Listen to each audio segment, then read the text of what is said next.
สดๆเลยอืม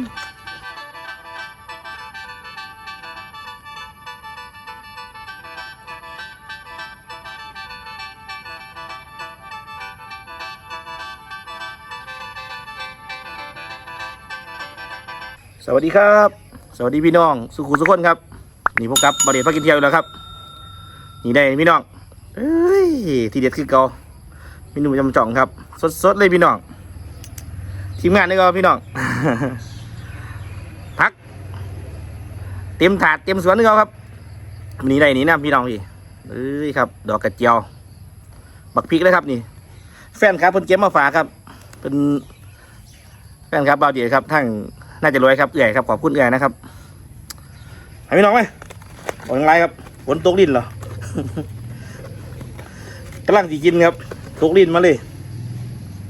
โอ้ยหอนนึกเอาดิบอกเจ้าทีมกันตับนี่กันเลย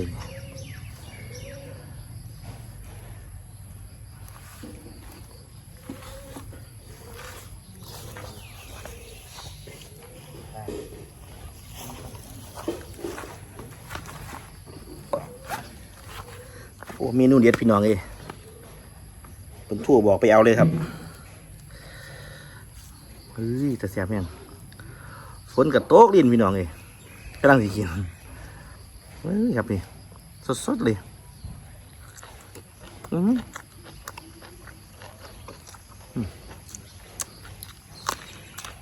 เอา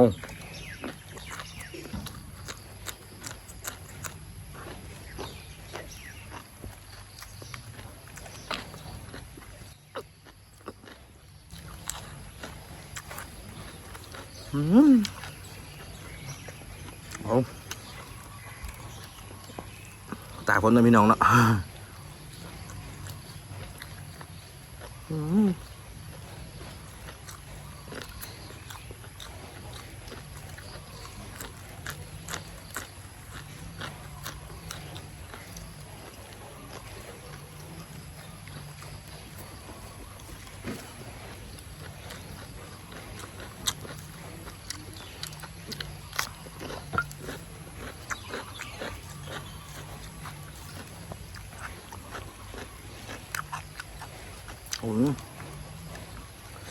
โอ้เต็มถาดอันเนี้ยครับ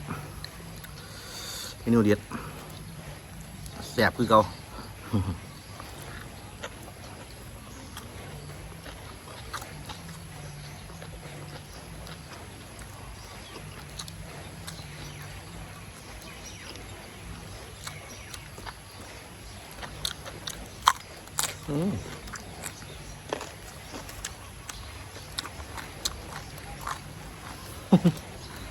โอ้ยเนาะตาเปลือกพี่น้องเลย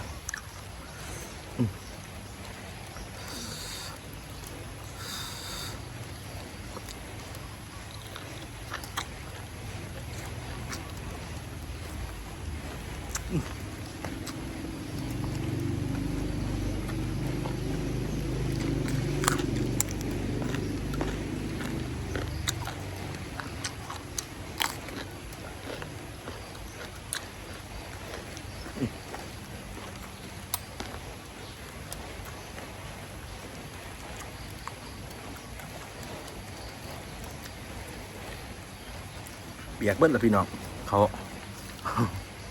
สร้างมันนะครับเนาะในอะไรเนาะธรรมชาติครับต่อยังไร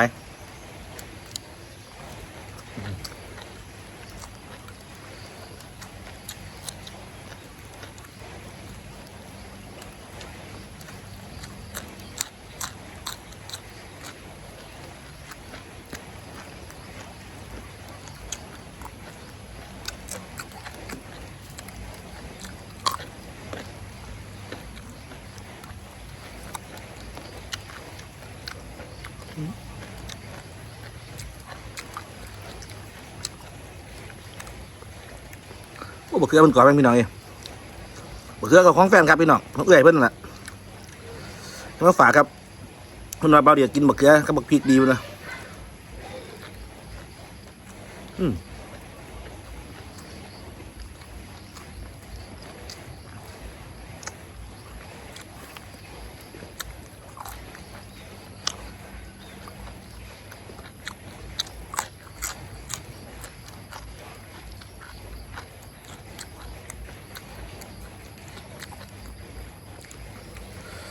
กินอยู่สวนพี่น้องมือนี่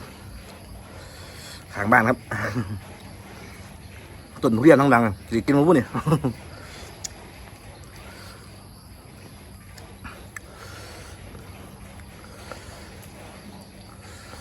เตรียมถาดอันเนี้ย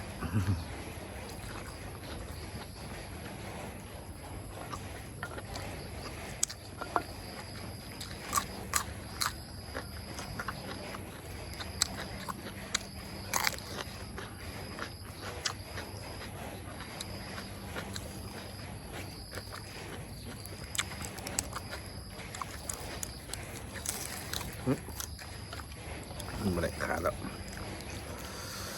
โอ้ยมันได้พี่น้องทั้งไกลต่างประเทศครับจะแวะกับเบาดีครับ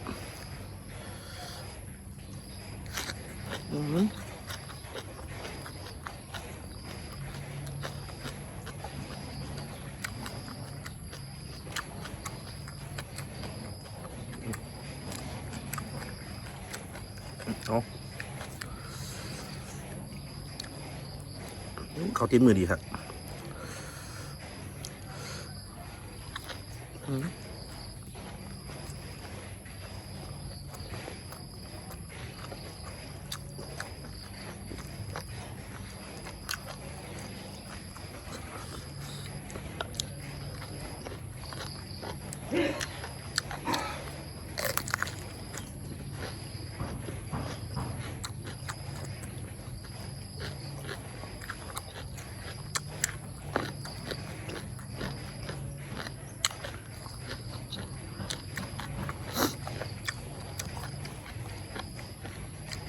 โอ้ย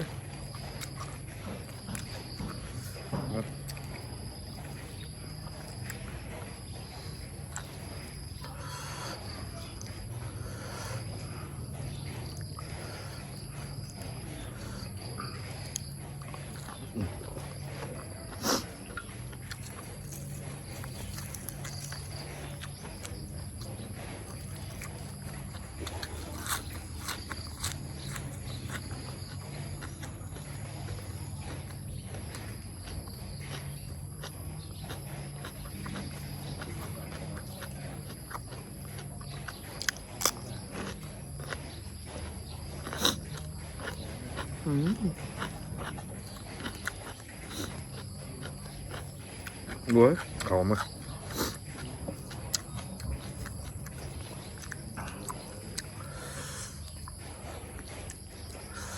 น้องเอ้ยพี่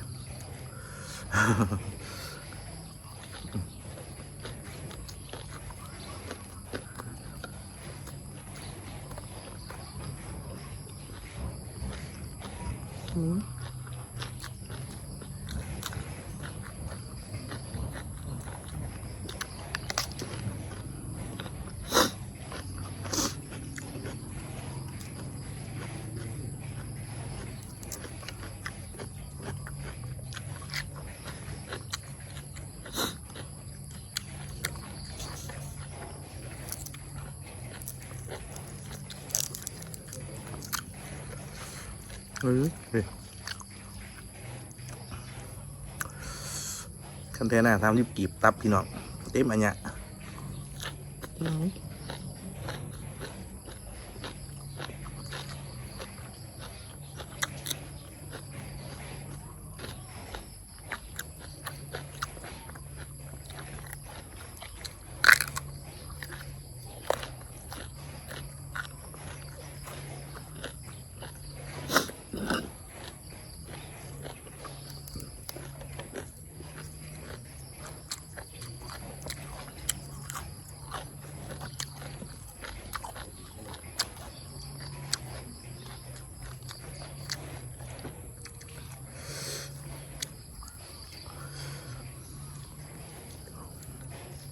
แดงประตูเลยพี่น้อง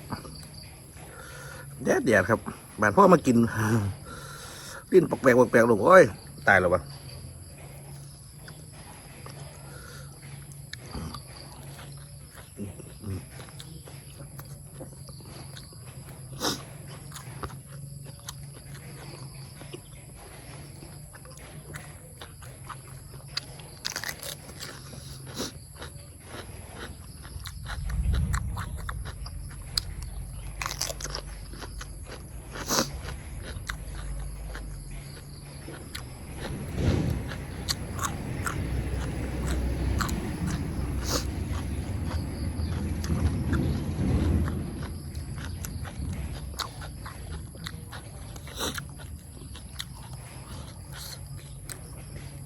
ดูตัวเหนียวเต็มมือกันนะ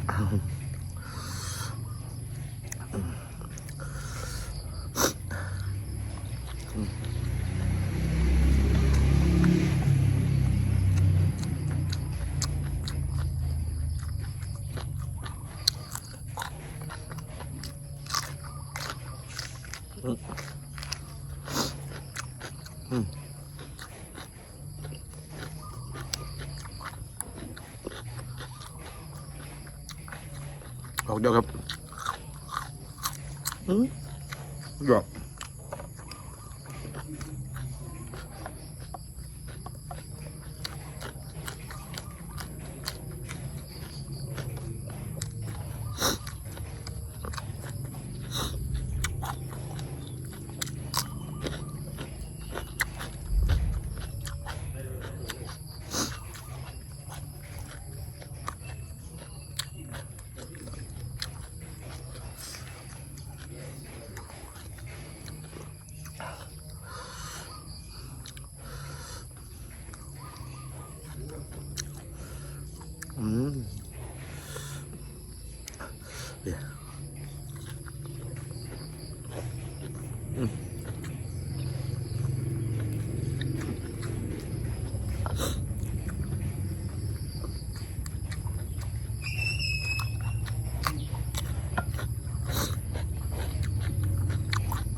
คำไหนคำไหนมีหนังเลย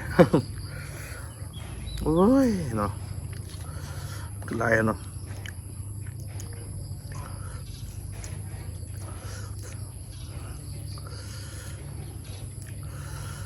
อันยาชิ้นแซ่บ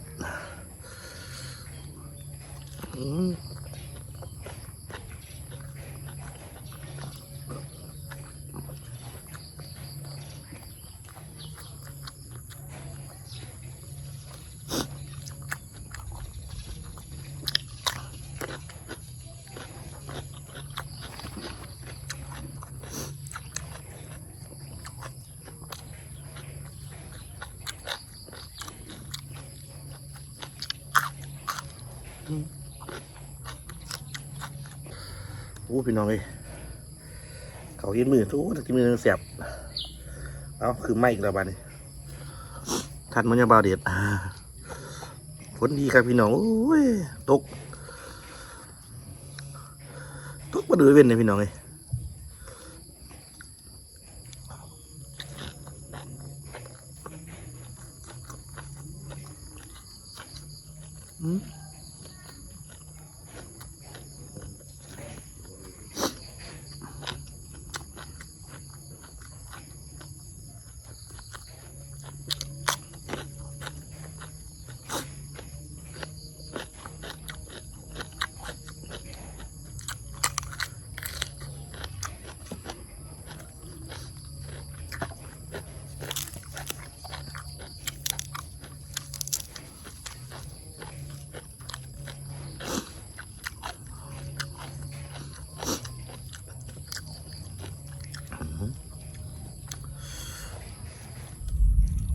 คุณ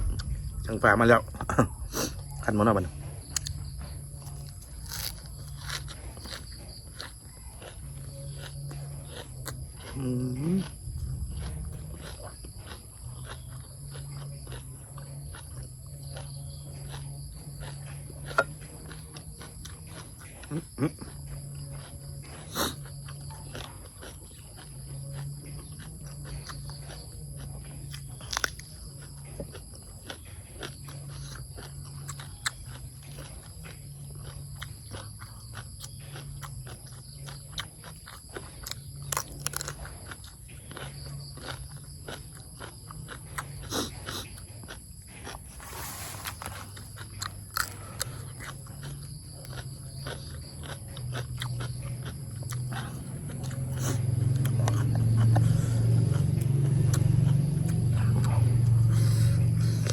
โอ้ย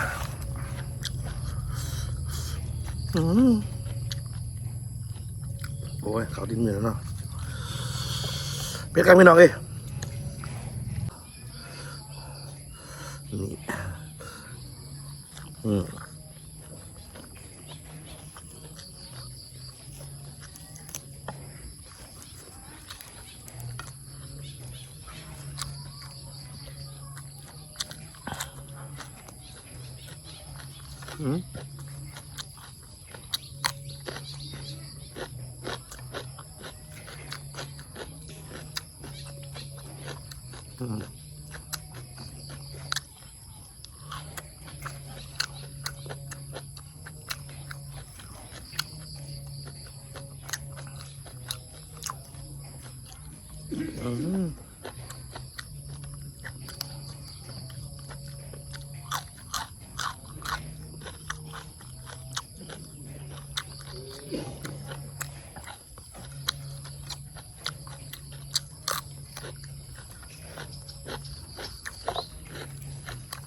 มาพี่น้องเลย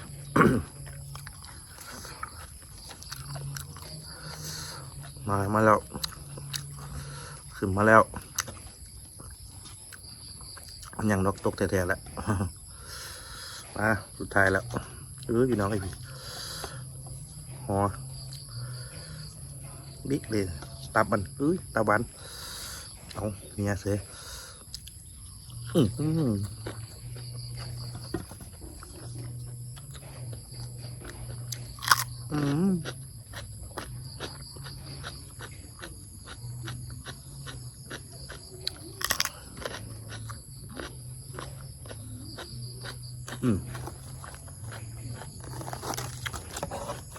ก็ดี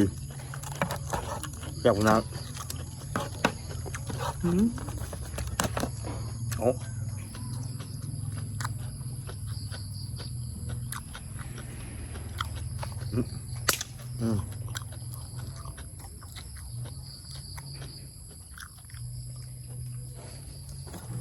เขาจับเนาะ